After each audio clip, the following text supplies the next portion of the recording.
എല്ലാവർക്കും നമസ്കാരം. എല്ലാവരെയും സ്നേഹത്തോടുകൂടെ സൈലം ലേണിംഗിലേക്ക് സ്വാഗതം ചെയ്യാണ്. നമ്മുടെ കേരള പാഠാവലിയിലുള്ള മറ്റൊരു പ്രധാനപ്പെട്ട പാഠഭാഗമാണ് അശ്വമേധം എന്ന് പറയുന്ന പാഠഭാഗം. പലരും കമന്റ് ബോക്സിൽ നിരന്തരം ചോദിച്ചുകൊണ്ടിരുന്ന ആവശ്യപ്പെട്ട ഒരു പാഠഭാഗം കൂടെയാണ് അശ്വമേധം എന്ന് പറയുന്ന കവിത.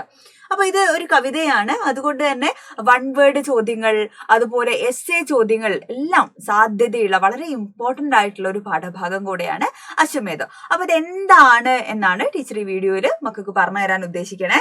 അപ്പൊ അശ്വം എന്ന് പറഞ്ഞാൽ എന്താണ് നമുക്കറിയാം. ആരെയാണ് അശ്വം എന്ന് പറയുന്നത്? കുതിരയാണ് അല്ലെ ഉദ്ദേശിക്കണേ. വയലാർ രാമവർമ്മയുടെ അതിമനോഹരമായിട്ടുള്ള വളരെയധികം ജനശ്രദ്ധ പിടിച്ചു പറ്റിയിട്ടുള്ള കവിതയാണ് അശ്വമേധം. ലോകത്തിന്റെ നെറുകയിലേക്കുള്ള മനുഷ്യന്റെ വളർച്ച എല്ലാ കാലത്തും എന്തിലൂടെയായിരുന്നു? സങ്കല്പത്തിലൂടെയും ആ സങ്കല്പങ്ങളുടെ സാക്ഷാത്കരണത്തിലൂടെയുമാണ് എന്നാണ് ഈ കവിതയിലൂടെ വയലാർ പറയാൻ ശ്രമിക്കുന്നത്.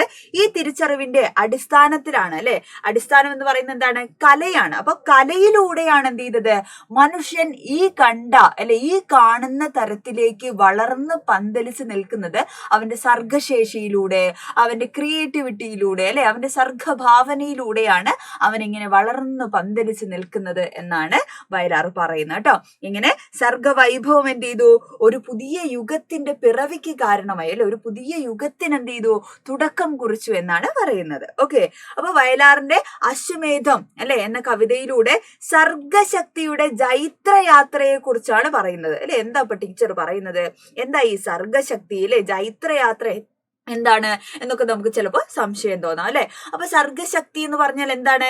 നിങ്ങളും അങ്ങനെ ആലോചിച്ചിട്ടുണ്ടാവും എന്താ സർഗശക്തി എന്ന് പറഞ്ഞു കഴിഞ്ഞാൽ ഒരുപാട് തല പോയിക്കേണ്ടതൊന്നുമില്ല നമ്മളുടെ ഇമാജിനേഷനെയും ക്രിയേറ്റിവിറ്റിയും ഒക്കെയാണ് നമ്മൾക്കുള്ളിലുള്ള ഒരുപാട് കഴിവുകളുണ്ട് അത്തരം കഴിവുകളെ ജന്മനാ നമുക്ക് ലഭിക്കുന്ന അത്തരം കഴിവുകളെയാണ് നമ്മൾ സർഗശേഷി എന്നതുകൊണ്ട്. ചിലപ്പോൾ എഴുതുന്ന ആളുകളായിരിക്കാം, വരയ്ക്കുന്ന ആളുകളായിരിക്കാം, ചിലപ്പോൾ നൃത്തം ചെയ്യുന്നതായിരിക്കാം. അങ്ങനെ പല പല തരത്തിലുള്ള സർഗശേഷികളും ക്രിയേറ്റിവിറ്റികളും ഇമാജിനേഷനും ഒക്കെ നമ്മളുടെ ഉള്ളിലുണ്ട് അപ്പൊ അത്തരത്തിലുള്ള സർഗശേഷികളെ കുറിച്ചാണ് ഈ ഒരു പാഠഭാഗത്തിൽ പറയുന്നത് അപ്പൊ മനുഷ്യവംശം വിജയം നേടിയിട്ടുള്ളത്. അതായത് മനുഷ്യരെന്താണ് ലോകം മുഴുവൻ ഇത്തരത്തിലുള്ള കൈപ്പിടിയിൽ ഒതുക്കാൻ തക്കവണ്ണത്തിലുള്ള വിജയത്തിലേക്ക് എത്തിയത് എന്തു മുതലാണ്? ആദ്യകാലം മുതൽ തന്നെ അവന്റെ ഉള്ളിലുള്ള സർഗശക്തിയിലൂടെയാണെന്നാണ് പറയുന്നത് അപ്പൊ ഈ സർഗശക്തിക്ക് മറ്റാർക്കും സർഗശക്തി എന്താണ്? ആർക്കും കീഴടക്കാൻ പറ്റില്ല. അത്രമാത്രം കരുത്തുറ്റതാണ് എന്ത് സർഗശക്തി എന്നാണ് നമ്മളുടെ വയലാറ് പറയുന്നത്. അപ്പൊ മാനവ ചരിത്രത്തില് മനുഷ്യരുടെ ചരിത്രത്തിൽ എന്താണ്? മനുഷ്യന്റെ മനസ്സിലേക്ക് കടന്നു വന്ന ഹിംസയുടെയും അധർമ്മത്തിന്റെയും ചിന്തകളെയും ഒക്കെ വെട്ടി മാറ്റിക്കൊണ്ട് സാഹോദര്യത്തിന്റെ മനുഷ്യരുടെ മനുഷ്യത്വത്തെ ഒക്കെ പഠിപ്പിച്ചതും ആ സാഹോദര്യം നിർമ്മിച്ചതൊക്കെ എന്താണ്? സർഗവൈഭവമാണ് അപ്പൊ ആ സർഗവൈഭവത്തെ എന്ത് ചെയ്യാണ്? തുറന്നു വിടുകയാണ് കവി ചെയ്തിട്ടുള്ളത്. അപ്പൊ ഇത്രയും കാര്യം മനസ്സിലായോ? മനുഷ്യന്റെ സർഗവൈഭവത്തെ കുറിച്ച്, സർഗശക്തിയെ കുറിച്ചാണ് ഇവിടെ പറയുന്നത്. സർഗശക്തി എന്ന് പറഞ്ഞാൽ ക്രിയേറ്റിവിറ്റി, ഇമാജിനേഷൻ എന്നൊക്കെയാണ് അർത്ഥം. അത്തരത്തിലുള്ള സർഗശേഷിയിലൂടെയാണ് ലോകത്തെ ഇന്ന് കാണുന്ന തരത്തിലേക്കുള്ള ലോകത്തെ ഇങ്ങനെ കൈപ്പിടിയിൽ ഒതുക്കി മനുഷ്യൻ ഇങ്ങനെ നിൽക്കുന്നതിന്റെ കാരണം എന്ന് പറയുന്നത് സർഗശേഷിയാണ് എന്നാണ് പറയുന്നത്. അത്രയും കാര്യങ്ങൾ മനസ്സിലായോ? ഓക്കെ, ഇനി എന്താണ് അശ്വമേധം എന്ന് പറയുന്ന ഒരു വാക്ക് നമ്മൾ കണ്ടു കവിതയുടെ തലക്കെട്ടാണ്. അപ്പൊ എന്താണ് അശ്വമേധം എന്ന് പറയുന്ന ഒരു ചോദ്യം എന്താ അശ്വമേധം എന്ന് പറഞ്ഞു കഴിഞ്ഞാല്? അശ്വമേധം എന്ന് പറഞ്ഞാൽ ഒരു യാഗമാണ് കേട്ടോ. പുരാണങ്ങളിലൊക്കെ നമ്മൾ കണ്ടിട്ടുണ്ടാവും സിനിമയിലൊക്കെ കണ്ടിട്ടുണ്ടാവും. ഇങ്ങനെ ഒരു ഹോമകുണ്ഡം അതിലിങ്ങനെ യാഗം ചെയ്യുന്നു, ഒരുപാട് രാജാക്കന്മാരിയ്ക്കുന്നു അപ്പൊ എല്ലാ തരത്തിലുള്ള ദോഷങ്ങളും ദുരിതങ്ങളും ഒക്കെ ഇല്ലാതാക്കി ഒരു രാജ്യത്തിന്റെ ഐശ്വര്യത്തെ നേടിയെടുക്കാൻ, വീണ്ടും തിരിച്ചെടുക്കാൻ വേണ്ടി നടത്തുന്ന ഒരു വലിയ യാഗത്തെയാണ് നമ്മൾ അശ്വമേധം എന്നതുകൊണ്ട് അർത്ഥമാക്കുന്നത്. അപ്പൊ ഇതിനു വേണ്ടി വളരെ രസകരമായിട്ടുള്ള ഒരു ചടങ്ങാണ് കേട്ടോ. അപ്പൊ ഈ അശ്വമേധ യാഗത്തിന്റെ ഭാഗമായിട്ട് ഒരു കുതിരയെ അങ്ങ് അഴിച്ചുവിടും. അപ്പൊ ആ കുതിര എന്ത് ചെയ്യുന്നു? കുതിര ഇങ്ങനെ ഓടിക്കൊണ്ടിരിക്കുമല്ലോ അങ്ങനെ കുതിര പോയി കുതിര പല രാജ്യത്ത് പോകും, പല നാട്ടുരാജ്യങ്ങളിൽ പോകും. ഈ കുതിര എവിടെയൊക്കെ പോകുന്നുവോ, എത്ര ദൂരെ സഞ്ചരിക്കുന്നുവോ അത്രയും ദൂരെയുള്ള സ്ഥലങ്ങൾ ആരുടെ സ്വന്തമായിരിക്കും? ഈ യാഗം നടത്തി ഈ അശ്വത്തെ, കുതിരയെ പറഞ്ഞയച്ചിട്ടുള്ള രാജാവിൻ്റെതായിട്ട് അത് മാറും. അപ്പൊ വേറൊരു രാജ്യത്ത് പോകുമ്പോ അവിടെയുള്ള ആളുകൾ ഈ കുതിരയെ നോക്കി നിൽക്കുവോ? ഒരു രാജ്യം കൊണ്ട് മറ്റേ രാജാവ് പോവില്ലേ? അപ്പൊ എന്ത് ചെയ്യും? അവര് ഈ കുതിരയെ എതിർക്കാനുള്ള അല്ലെങ്കിൽ കൊല്ലാനൊക്കെ വേണ്ടിയിട്ടുള്ള കാര്യങ്ങൾ നോക്കും അതുകൊണ്ട് ഒരു സൈന്യത്തെയും എന്ത് ചെയ്യും? ഈ കുതിരയോടൊപ്പം അല്ലെ, ഓടുന്ന കുതിരയോടൊപ്പം ഒരു സൈന്യം തന്നെ എന്ത് ചെയ്യും, പുറകെ പോകും അതിനെ രക്ഷിക്കാൻ വേണ്ടിയിട്ട്.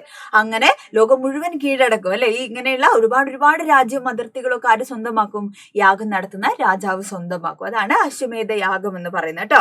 അപ്പൊ വെളുത്തതോ മുൻഭാഗം കറുത്ത് ബാക്കി ഭാഗം വെളുത്തതോ ആയിട്ടുള്ള കുതിരയാണ്, ഭയങ്കര ഐശ്വര്യമൊക്കെയുള്ള കുതിരയാണ് യാഗത്തിന് വേണ്ടി ഉപയോഗിക്കുന്നത് കേട്ടോ.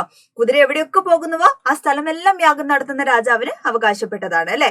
അതുകൊണ്ട് തന്നെ കുതിരയെന്ന തങ്ങളുടെ രാജ്യത്തെത്തുമ്പോ ആ കുതിരയെ എന്ത് ചെയ്യും, അവിടെയുള്ള രാജാവും സൈന്യവും ആക്രമിക്കും അല്ലെ. അപ്പൊ ഈ ഒരു കാരണത്താൽ കുതിരയുടെ രക്ഷയ്ക്കായിട്ട് എന്ത് ചെയ്യും, ഒരു സൈന്യത്തെയും കുതിരയോടൊപ്പം അയക്കും അല്ലെ. എത്ര രസകരമായിട്ടുള്ള മനോഹരമായിട്ടുള്ള ആചാരങ്ങളാണ് അല്ലെ. അപ്പൊ പണ്ട് രാജാക്കന്മാര് അധികാര വിസ്തൃതിക്ക് വേണ്ടിയിട്ടാണ് അല്ലെ കുതിരയെ അഴിച്ചു വിട്ടുകൊണ്ട് അശ്വമേധ യാഗം നടത്തിയത്.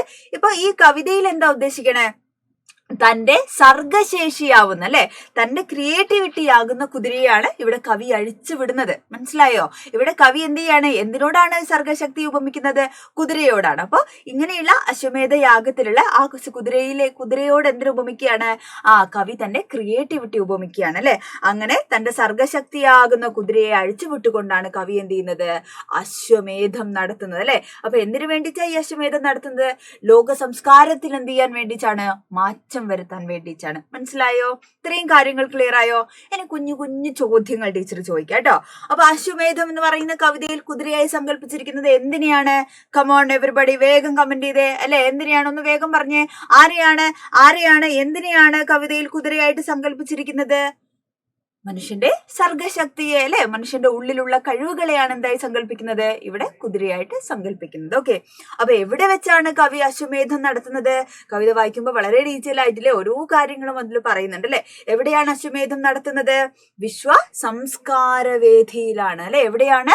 വിശ്വ സംസ്കാര വേദിയിലാണ് അശ്വമേധ യാഗം നടത്തുന്നത് അല്ലെ. ചെമ്പൻ കുതിര എന്ന് പറയുന്ന ഒരു പ്രയോഗം കവിതയിൽ നമ്മൾ കാണുന്നുണ്ട് അല്ലെ. അപ്പൊ എന്താണ് ചെമ്പൻ കുതിര നൽകുന്ന സൂചന? എന്താണ്? ചെമ്പൻ എന്ന് പറയുന്നത് ചുവപ്പ് നിറത്തെ സൂചിപ്പിക്കുന്നതാണ് അല്ലെ. ചുവന്ന നിറം എപ്പോഴും എന്താണ്, വിപ്ലവത്തിന്റെ അല്ലെ നിറമായിട്ടാണ് നമ്മൾ ചുവപ്പിനെ കാണുന്നത് അല്ലെ.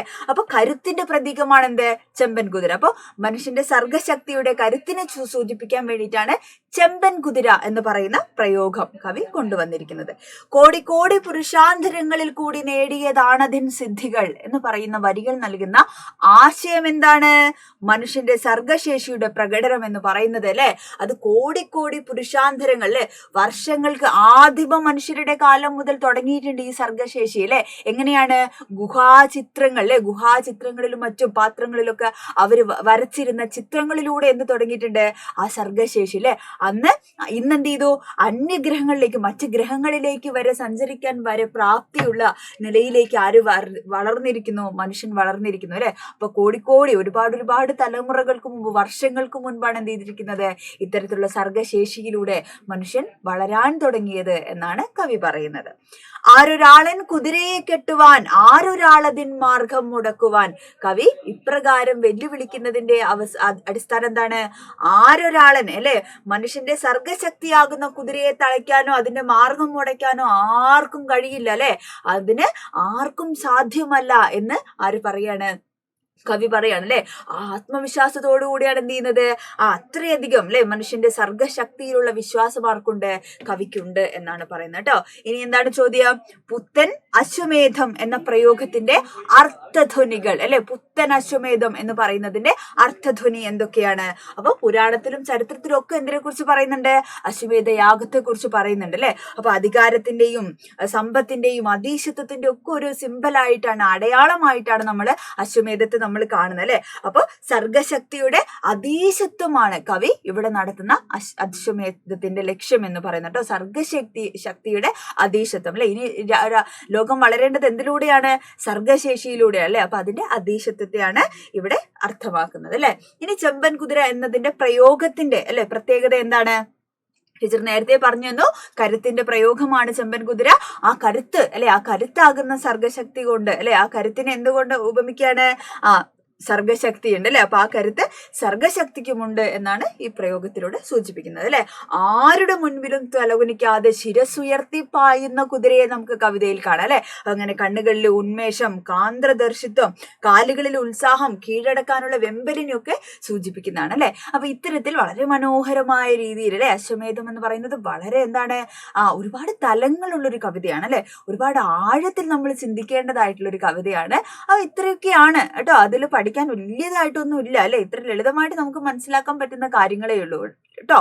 അപ്പൊ ഇതേപോലെ അല്ലെ നമുക്ക് പഠിക്കാനുള്ള എല്ലാ ചാപ്റ്റേഴ്സും എന്ത് ചെയ്യും നമ്മള് മെഗാ മാരത്തോൺ ലൈവില് എല്ലാ പാഠത്തിന്റെ റിവിഷനുമായിട്ട് ടീച്ചർമാര് വരുന്നുണ്ട് കേട്ടോ. അപ്പൊ ഇത് ടീച്ചറും ഉണ്ടാവും. അപ്പൊ ഞങ്ങൾ രണ്ടുപേരും കൂടെയാണ് ഈ പാഠങ്ങളൊക്കെ മക്കളെ പഠിപ്പിക്കുക. എല്ലാ ചോദ്യങ്ങൾക്കും ഉത്തരം എഴുതാൻ പാകത്തിലേക്ക് നമ്മൾ എന്ത് ചെയ്യും എല്ലാം അല്ലെ വിശദമായിട്ട് നമ്മൾ പഠിക്കും. അപ്പൊ സൂപ്പറായിട്ട് ഉഷാറായിട്ട് എന്ത് ചെയ്യണം നമുക്ക് മലയാള ഫസ്റ്റിന്റെ അല്ലെ മാർക്കൊക്കെ 40 മാർക്ക് നമുക്ക് സ്കോർ ചെയ്തെടുക്കണം. ഓക്കെ. അപ്പൊ എല്ലാവർക്കും എന്ത് ചെയ്യാം നമുക്കിനി ലൈവിൽ നമുക്ക് കാണാം.